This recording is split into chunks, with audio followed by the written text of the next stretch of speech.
Hello friends, this is Himanshu Ranjan. Today I came up with new revision lecture of section 128.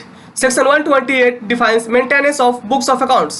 तो पहले तो ये जानते हैं कि बुक्स ऑफ अकाउंट्स क्या होता है. बुक्स ऑफ अकाउंट्स डिफाइंड है as per section 2 clause 13 of the company act 2013.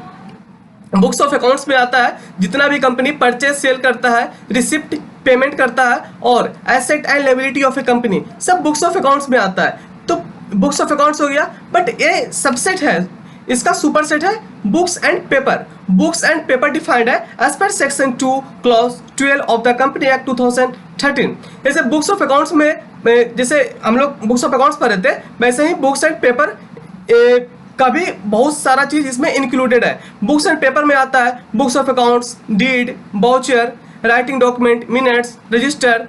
तो ये जितना भी होता है ये सब बुक्स एंड पेपर में आता है. और जो बुक्स ऑफ अकाउंट्स होता है, जो बुक्स एंड पेपर होता है, वो पेपर पे भी मेंटेन किया जा सकता है, चाहे इसको आप इलेक्ट्रॉनिक फॉर्म पे भी मेंटेन कर सकते हैं. तो पहले तो ये जानते हैं कि जो maintenance of books of accounts होता है वो मेंटेन कहाँ पे होता है.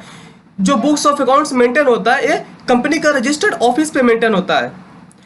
और जो मेंटेनेंस होगा बुक्स ऑफ अकाउंट्स, जब जो मेंटेन करेगा कंपनी, तो ये ध्यान रखें कि जो मेंटेनेंस हो रहा है वो ट्रू एंड फेयर व्यू पे हो रहा है और एक्यूरेट बेसिस फॉलो कर रहा है और डबल एंट्री सिस्टम अप्लाई कर रहा है, कंप्लाई कर रहा है. ठीक है, तो हम लोग तो ये देख लिए थे कि books of accounts registered office में मेंटेन होता है.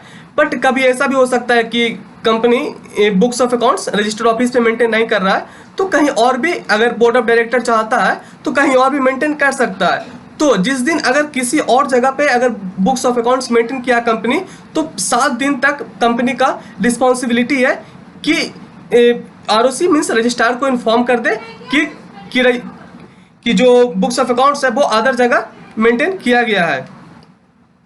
अब हम लोग ये आते हैं, जैसे हम लोग तो देखे थे कि जो बुक्स ऑफ अकाउंट्स होता है वो पेपर पे भी मेंटेन किया जा सकता है और इलेक्ट्रॉनिक फॉर्म पे भी मेंटेन किया जा सकता है.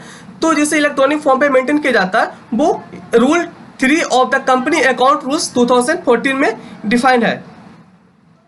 जैसे कि जो इलेक्ट्रॉनिक फॉर्म पे जो मेंटेन होगा बुक्स ऑफ अकाउंट्स, वो इंडिया में एसेसेबल होना चाहिए. अगर इलेक्ट्रॉनिक फॉर्म में जो मेंटेन हो रहा, हो सकता है वो इंडिया का बाहर अगर मेंटेन किया जा रहा, तो इंडिया में एसेसेबल होना चाहिए और उसका proper storage, retrieval, display, print out India का जो भी कंपनी का एम्प्लॉय है वो ले सके.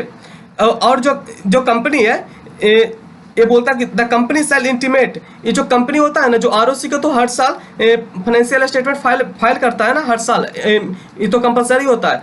तो जिसमें वो फाइल करेगा फाइनेंशियल स्टेटमेंट कंपनी रजिस्ट्रार को, आरओसी को, तो ये भी बता देगा कि वो जो मेंटेन किया था ना ऑनलाइन, मतलब इलेक्ट्रॉनिक मोड में बुक्स ऑफ अकाउंट्स, तो उसका सर्विस प्रोवाइडर का नाम क्या है, name of the service provider, internet protocol address बताएगा और location of the service provider, किस सर्विस प्रोवाइडर का लोकेशन क्या है.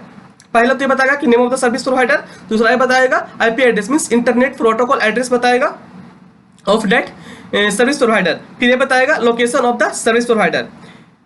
ये तब हो गया कि मेंटेनेंस का हो गया. अब हम लोग आते हैं proper books of accounts in relation to branch of a company. ऐसा भी हो सकता है ना, कंपनी का ब्रांच इंडिया में भी हो सकता है, इंडिया से बाहर भी हो सकता है कंपनी का ब्रांच. तो अगर कंपनी का ब्रांच इंडिया में या इंडिया का बाहर भी अगर होता है, तो जो ब्रांच होते हैं वो अपना जो बुक्स ऑफ अकाउंट्स है खुद मेंटेन करें, बट इनका रिस्पॉन्सिबिलिटी है कि कम से कम क्वार्टरली बुक्स ऑफ अकाउंट्स जो रजिस्टर्ड ऑफिस होता है वहाँ भेजते रहें, जिससे कि कंपनी कंसोलिडेटेड जो फाइनेंशियल स्टेटमेंट बनता है कंपनी को, वो बनाने में प्रॉब्लम नहीं होगा, इसलिए जनरली भेजा जाता है. फिर आता है कि कौन ऐसा पर्सन है जो कि बुक्स ऑफ अकाउंट्स इंस्पेक्ट कर सकता है. इसमें सिर्फ डायरेक्टर, जो कंपनी का जो डायरेक्टर होते हैं, उन्हीं का ओनली पावर इसमें कि कंपनी का बुक्स ऑफ अकाउंट्स को इंस्पेक्ट कर सकते हैं.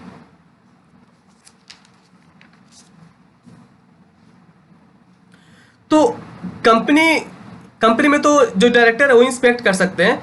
तो कितना दिन में कंपनी का रिस्पॉन्सिबिलिटी है कि बुक्स ऑफ अकाउंट्स डायरेक्टर को देगा मतलब देखने के लिए.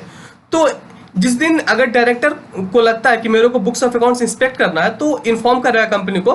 तो कंपनी का रिस्पॉन्सिबिलिटी है कि विद इन 15 डेज, जिस दिन से रिटर्न रिक्वेस्ट दिया डायरेक्टर, उस दिन से 15 दिन के अंदर कंपनी डायरेक्टर को बुक्स ऑफ अकाउंट्स दे देगा इंस्पेक्ट करने के लिए. बट रिटर्न रिक्वेस्ट में होना चाहिए. ये जो डायरेक्टर जो रिक्वेस्ट करेगा कंपनी को, वो ओरल नहीं चलेगा, वो रिटर्न रिक्वेस्ट होना चाहिए। अब ये देखते हैं, जो मेंटेन करता है कंपनी बुक्स ऑफ अकाउंट्स, वो कम से कम 8 साल मेंटेन करना कंपलसरी है। 8 ईयर इज कंपलसरी। बट ऐसा भी हो सकता है, कुछ ऐसा कंपनी होता है जिसका एग्जिस्टेंस इनकॉर्पोरेशन हुए अभी 8 साल भी नहीं हुआ, तो उन लोग को जितना साल उस कंपनी का खोले हुए मतलब इनकॉर्पोरेट किए हुए हुआ है, तो उतना साल भी वो मेंटेन कर ले तो ठीक होगा। बट हम लोग ऊपर देखे थे कि 8 साल मेंटेन किया जाता है, बट कभी कभी ऐसा हो सकता है कि इन्वेस्टिगेशन करना हो गया कंपनी को, मतलब सेंट्रल गवर्नमेंट को लगता है कि कुछ फ्रॉड किया है, फ्रॉड सेक्शन 447, तो अगर वो सब केस अगर कंपनी के ऊपर आ जाता है, तो कंपनी को पिछला जितना भी साल अगर सेंट्रल गवर्नमेंट बोलेगा उतना साल उसको मेंटेन करना कंपलसरी होगा। अभी आते हैं कि इतना कवर अप करने के बाद हम लोग ये जानते हैं कि एक्चुअली इसका रिस्पॉन्सिबिलिटी कौन कौन आदमी है जिसका रिस्पॉन्सिबिलिटी है कि बुक्स ऑफ अकाउंट्स मेंटेन करना कंपलसरी है।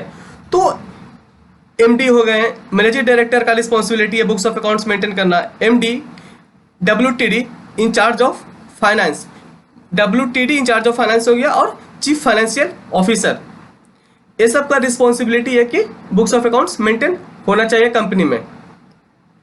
और भी है कि और any other person of a company charge by the board, और भी बोर्ड ऑफ डायरेक्टर जिसको चाहता है वो भी मेंटेन कर सकता है। बट कभी ये जो सेक्शन 128 है, इसमें अगर कोई भी कॉन्ट्रीवेंशन हुआ तो इस पे जो पेनल्टी है, इम्प्रिजनमेंट फॉर ए टर्म में extend up to 1 year. Imprisonment मतलब 1 साल का जेल होगा, और फाइन 50,000 से लेकर के 5 लाख तक होगा। 50,000 से 5 लाख किसको होगा? जो MD, WTD in-charge of finance थे, सीएफओ थे, तो इन लोगों को होगा। और ऐसा भी हो सकता है दोनों हो जाए, मतलब 1 साल का जेल भी और 50,000 से 5 लाख का फाइन भी। So friends, section 128 is completed. If you like my lecture, so please like my videos and share with your friends. उससे भी ज़्यादा important है, please subscribe my channel so that you will get my videos regularly. Thank you.